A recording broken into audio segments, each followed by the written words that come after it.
Hi, come on in. It's Dana. There are 5 things on your bathroom shelf you keep buying out of habit, spending real money on that do almost nothing for your skin. I bought every one of them, 3 of them for years, and it isn't your fault. Most were sold to us as good, responsible habits decades ago, and nobody corrected the record. Now, right up front, I'm not a dermatologist. I'm not a doctor of any kind, and this is a warm talk between friends about at home skincare, not medical advice. I'm a woman in her 50s who wasted a small fortune figuring this out. Number 4, surprises everyone, because it feels like the responsible thing to do. So go ahead and disagree with me in the comments. I mean that. Number 1, the first thing off my own shelf, the separate, expensive eye cream. What I use instead is simply my regular moisturizer, pat it around the eye with my ring finger. Here's the honest truth about eye cream. Most of them are, at heart, a moisturizer in a smaller, prettier, far pricier little jar.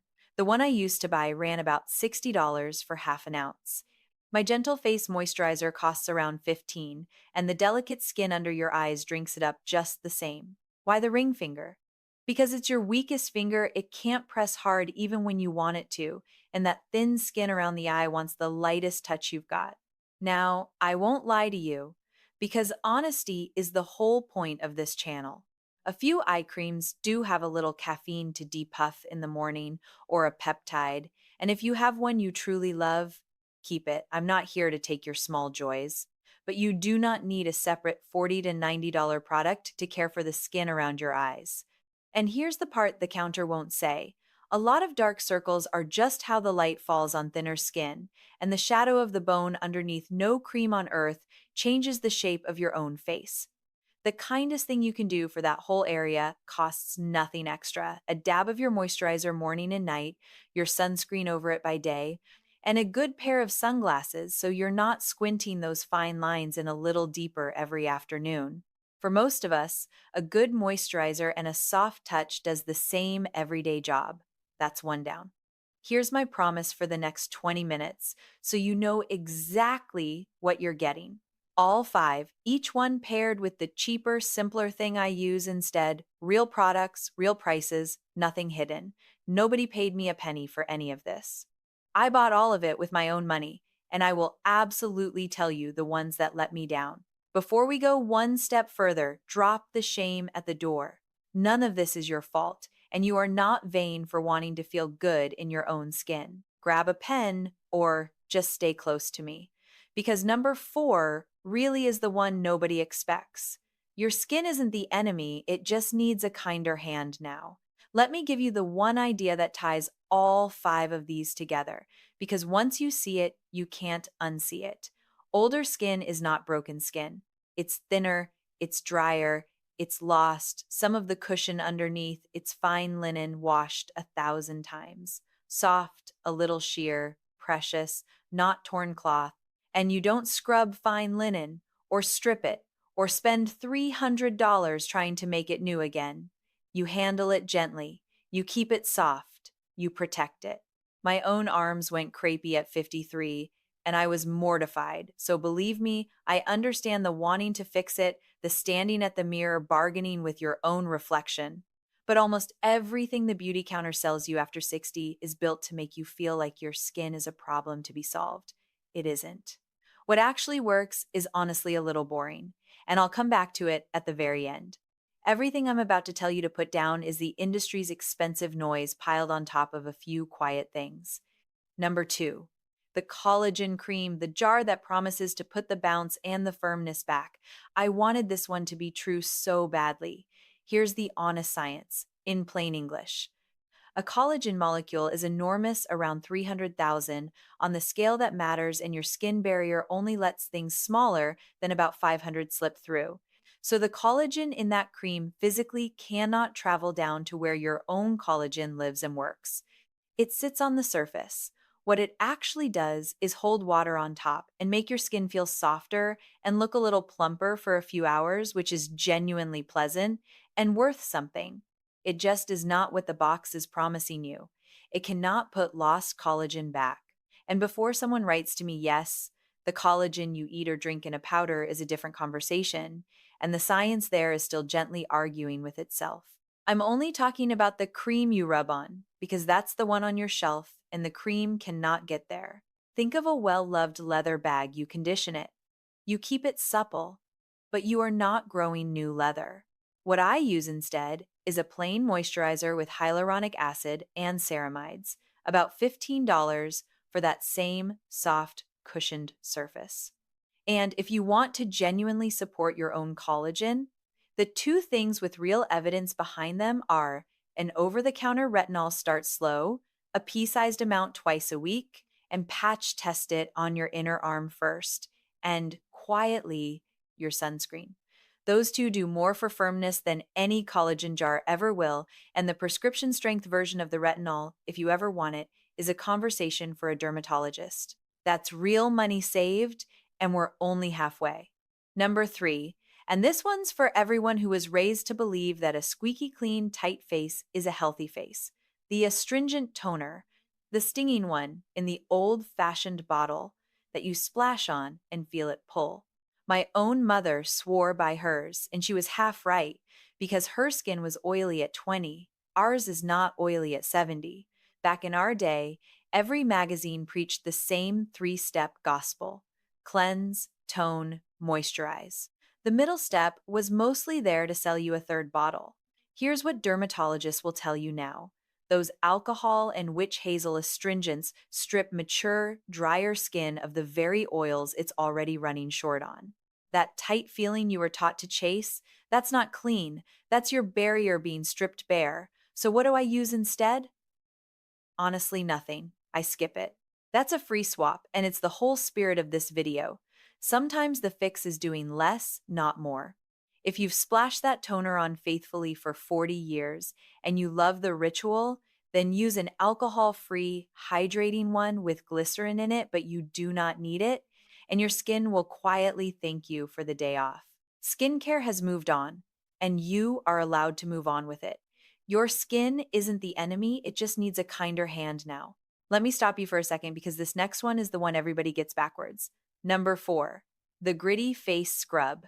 The one with the little beads or the crushed shells and pits that you rub in hard twice a week because it feels like you're really cleaning, really doing something. This is the surprising one. And here's exactly why it fools us. It feels responsible. It feels like diligence. Scrubbing feels like the good student version of skincare, like you're earning your good skin. But on thin, 60-plus skin, those hard, jagged particles cause tiny micro tears. The dermatologists have a whole file on this and leave you with a stripped, red, sensitized barrier. You are not cleaning your skin younger. You're sanding it thinner. And while we're right here, let me name the do-it-yourself versions and tell you plainly not to do them. Do not scrub your face with baking soda, it's alkaline, and it wrecks your skin's natural acid barrier, the very thing keeping moisture in. Do not use sugar or salt on your face. The edges are jagged little blades under a microscope. And do not ever rub lemon juice on your skin for a glow out in sunlight. It can trigger a real chemical burn, one with an actual medical name, phytophotodermatitis. I know the videos make these look harmless and thrifty. They are not, and I will not show you how to do a single one of them. What I use instead is a gentle chemical exfoliant, a low-strength lactic acid or a PHA, roughly $8 to $15 used once or twice a week, that quietly dissolves the dead surface skin with no scrubbing at all. Lactic acid is the kind one. It happens to be a favorite for older, drier skin. Twice a week is the ceiling, not the goal your skin renews on its own clock, and it does not need you flogging it. Use it at night, patch test it first like anything new, and put your sunscreen on the next morning without fail because freshly exfoliated skin burns a little easier. Or, on a tired night, reach for a soft, damp washcloth and nothing more. Gentle wins every time here. Let me pause here for a moment because this next one isn't a villain at all. Number 5. And I have to be honest about my own vanity. For years, I kept a little gold jar of luxury moisturizer on my counter, the kind that can run 2, even $300 for a couple of ounces, and I was almost too embarrassed to say the price out loud. So this one is different, and I want to be very fair about it. I am not going to tell you moisturizer is a waste. Moisturizer is the opposite of a waste. You should use one every day of your life. This is the genuinely good thing that you are simply overpaying for. Because here's what's actually inside most of those luxury jars: the same humectants and the same barrier ingredients, glycerin, the gentle oils, the ceramides that you'll find in a $15 drugstore tub. In my opinion, and it is only my opinion, you are paying for the jar, the counter, and the beautiful story. There are lovely, simple creams for $4, for 14 that do the daily work. And I know, for a lot of us, money is not what it once was.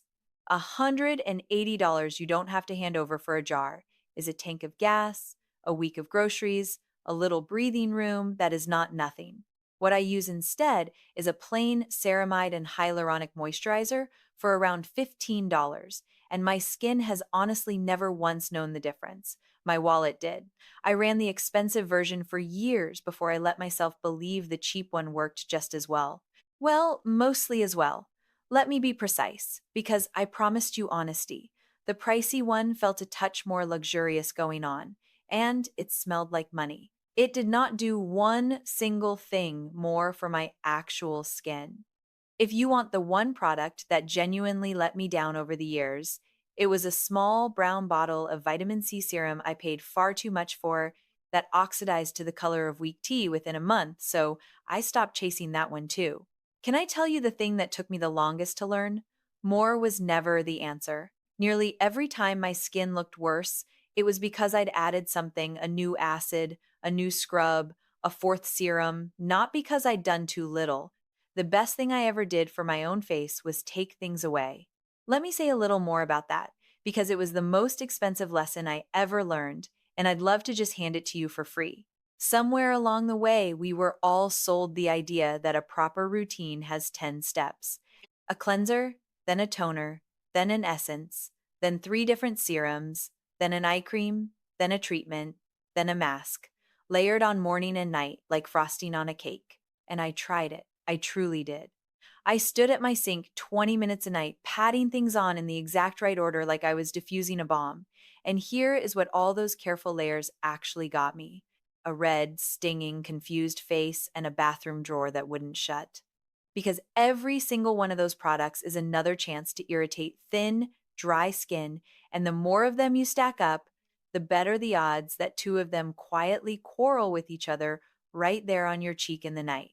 When I finally stripped it all the way back to a gentle cleanse, one good moisturizer, my sunscreen, and that slow little retinol a couple of nights a week, my skin got calmer in a single month than it had been in 10 years. Fewer, gentler, kinder. Truly, that is the whole secret. And it costs so much less than the beautiful mess it replaces. Your skin isn't the enemy, it just needs a kinder hand now. So those are the 5 you can set down for good. But I promised you what actually works: the quiet, boring few things, and there is one I did not stop buying, not for a single week, because it's the closest thing we have to a real anti-ager: sunscreen. A plain, broad spectrum SPF 30 or higher, about $10 to $15, worn every single morning, even in winter, even indoors beside a bright window. The research on this is genuinely clear, and the American Academy of Dermatology says the same. Somewhere around 80% of how our faces age: the brown spots, the crepe, the loss of firmness comes from the sun, not from birthdays. Mineral or the lighter kind, it truly doesn't matter which. The best one is the one you'll actually wear.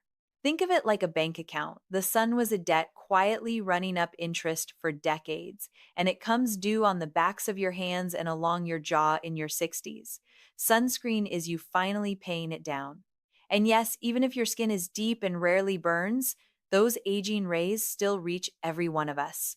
The little bit of protection tucked into your makeup is a nice start, but it's rarely enough on its own, so put a proper layer underneath and top it up if you're out in the sun for hours. Don't forget the backs of your hands and your neck, because that is where the years show first.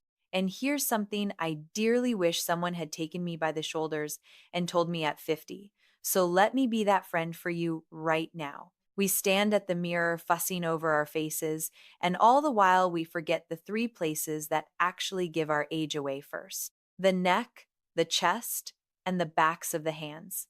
Think about it a moment. We've been faithfully creaming our faces for 40 years and stopping dead at the jawline, as though the neck belonged to somebody else entirely. So, whatever moisturizer you use, whatever sunscreen you smooth on, just carry it right on down. Down the neck, the front of it and the back, and out across the chest.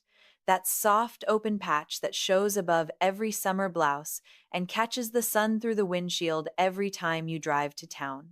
And the backs of your hands, which take more sun than any part of you but your face and almost never get a drop of the same care. You don't need one single special product for any of it.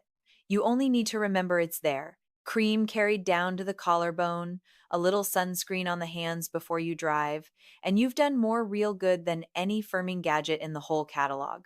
Step into the shade when you can and pull a wide hat down over your face. The shade costs you nothing, and you've done more for your skin than every jar we just talked about combined. So, of everything on your shelf, that cheap little tube is the one worth every penny. That, a good moisturizer, gentle hands, and if you like a slow, patient retinol, that is the whole honest routine. The women I know with the loveliest skin in their 70s are not using 14 products. They're using about four.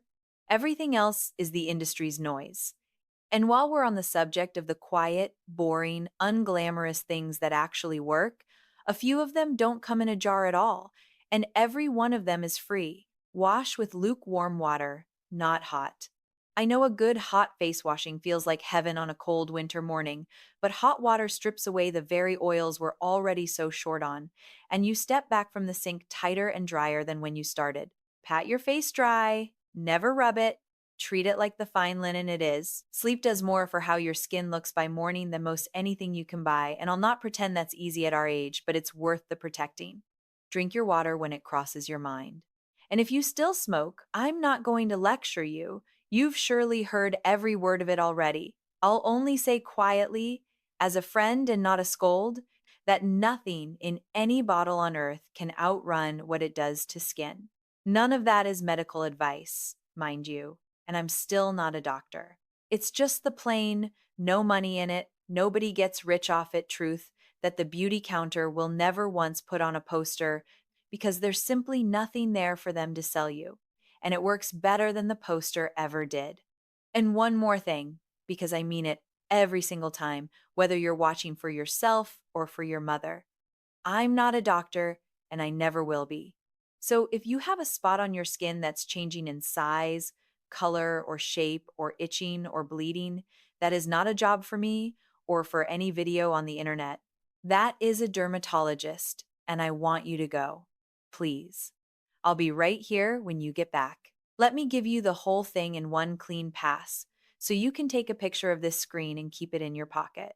Put down the separate expensive eye cream, use your regular moisturizer around the eye with a soft ring finger.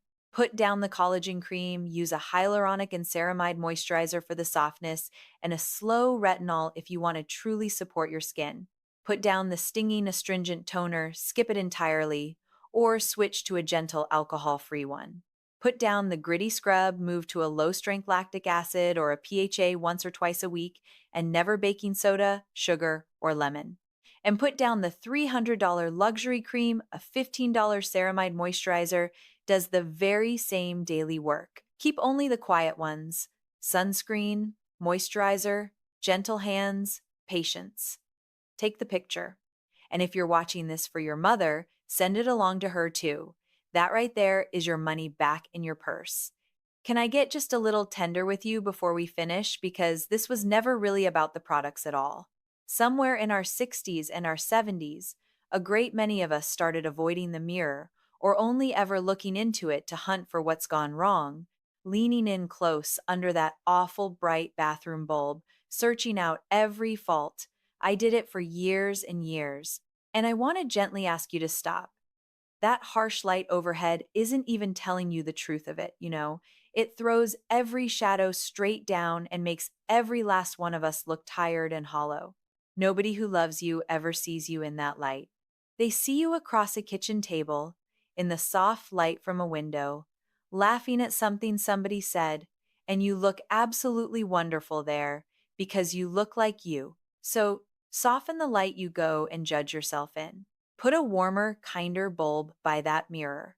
And when you do catch your own eye, try your very best to look at yourself the way you'd look at your dearest friend in all the world, the one you would never once call old, or worn, or too far gone. You'd only ever tell her she looked just like herself, and that it was lovely. Give your own self that very same grace. It shows on a face more than any serum ever made. Because here is the truth the counter will never once tell you. Great skin after 60 isn't bought, it's cared for. Your skin isn't the enemy, it just needs a kinder hand now. It never was the enemy, not for one day. Tell me in the comments which of these five was sitting on your own shelf. I read every one, and I would love to know which one surprised you the most. Be good to your skin this week a little, every day. I'm Dana, and I'll see you at the mirror.